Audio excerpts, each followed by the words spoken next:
assessment room 3, please. Could you grab a 10mm one? Just there.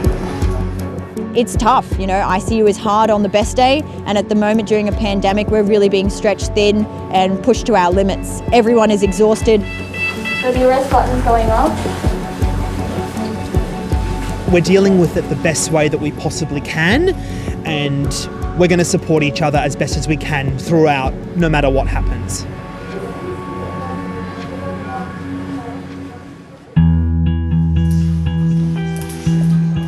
And just making sure that we do like a little breathing test. So go, make sure there's no air leak. At St Vincent's Hospital in Sydney's eastern suburbs, 27-year-old nurse Jo Fennick is about to enter the COVID intensive care unit. The name badge, everyone needs to know who it is. Being thrust into the pandemic for my first job, it really was trial by fire. And this is where you gather your thoughts, take some deep breaths, get in the zone. Come on in.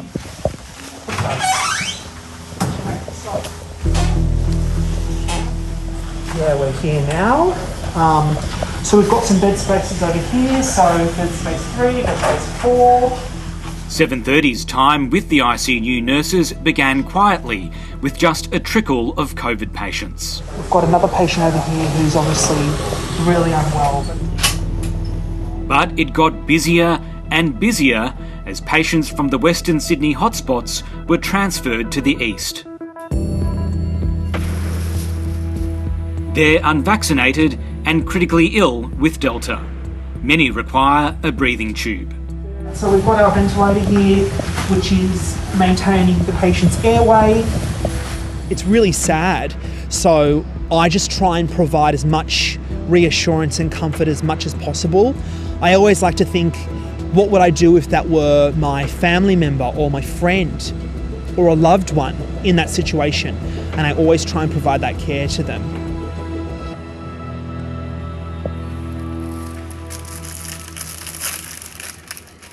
Joining Jo in the ICU, 29-year-old Elise Morrison.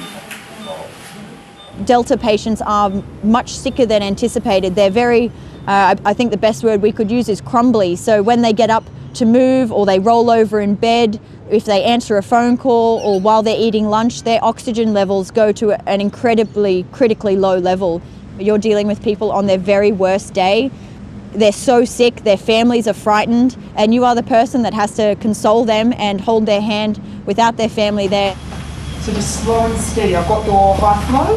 For many Delta patients like this one, it's a struggle to even stand up. 1, 2, 3. Oh, so good, love. How do you feel? What I was doing for her was trying to get her up out of bed and standing on the spot. Even to be able to walk would be too challenging for this poor woman. Yeah, good. Is it good to stand up a little bit? Good. It just shows me how important it is for every single person in Australia and the world, really, to be vaccinated as quickly as possible.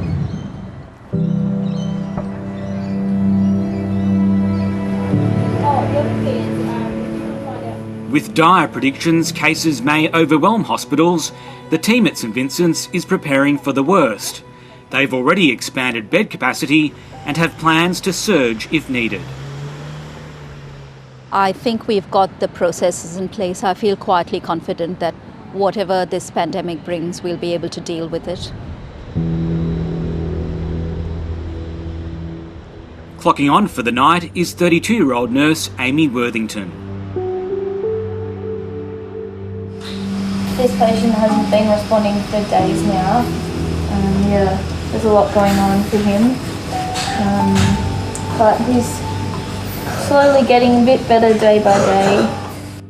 I think there's a lot of anxiety around what is to come with these numbers going up and up and up. We're already, nearing capacity, and we still have, regular intensive care patients to care for. So our non-COVID ICU is full, and now our COVID ICU is getting full. So we need to start implementing plans to move the patients elsewhere. It has been horrific. It's actually harder than I thought it was going to be. So You've been through a lot in that week, haven't you? Can I put my hands on? Yeah, 4 times they told me to FaceTime my family and say goodbye. So, goddamn, if people don't believe this is real, That's pretty real. it is real. It is. This is like something out of a nightmare. Yeah. Sorry for being teary. Have a rest. Yeah. And you guys Gonna do that one more time. are angels. You're the backbone of this country.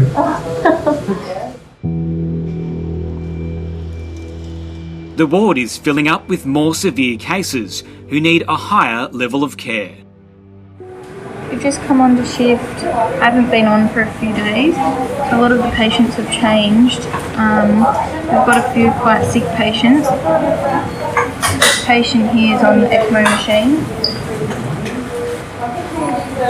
So is this patient. We now have 4 patients on this ECMO machine. So this machine is the highest level of life support that we can offer to someone. It essentially bypasses the lungs and provides oxygen straight into the patient's bloodstream. Rishi, myself and Jackie are going to be pulling up and you 3 are going to be pushing down and under so he'll be lateral on his side.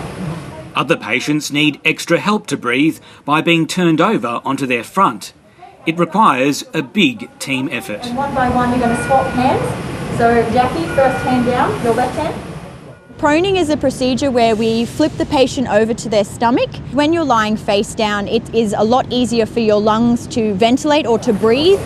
Now let's just make sure he's back in the middle of the bed and his head is back on the bed. It is a long haul for these patients, and it's going to be a long haul. Some of these people will be in hospital for the next 6 months potentially, getting through rehab and recovering. As the team presses on, St Vincent's is faced with its own COVID outbreak. 3 nurses and 2 patients test positive in another part of the hospital. It's quickly contained. We heard from upstairs that there was a little bit of an outbreak on one of the units.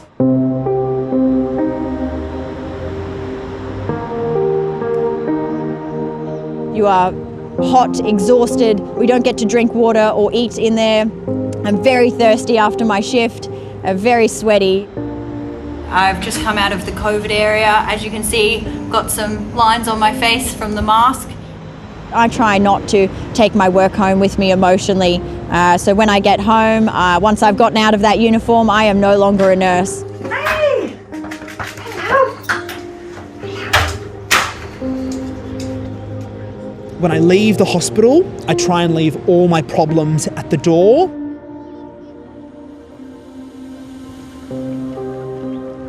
The current outbreak is far from over, and health workers are facing challenging times ahead. As well as the peak of cases in Sydney comes the unknown of what will happen to the hospital system when Australia learns to live with COVID. I would expect us to be having a COVID ICU for probably years. You know, I don't think this is going to go anywhere, and given how many variants we've had already, I think we're in this for the long haul. So I'm strapping in for a long time.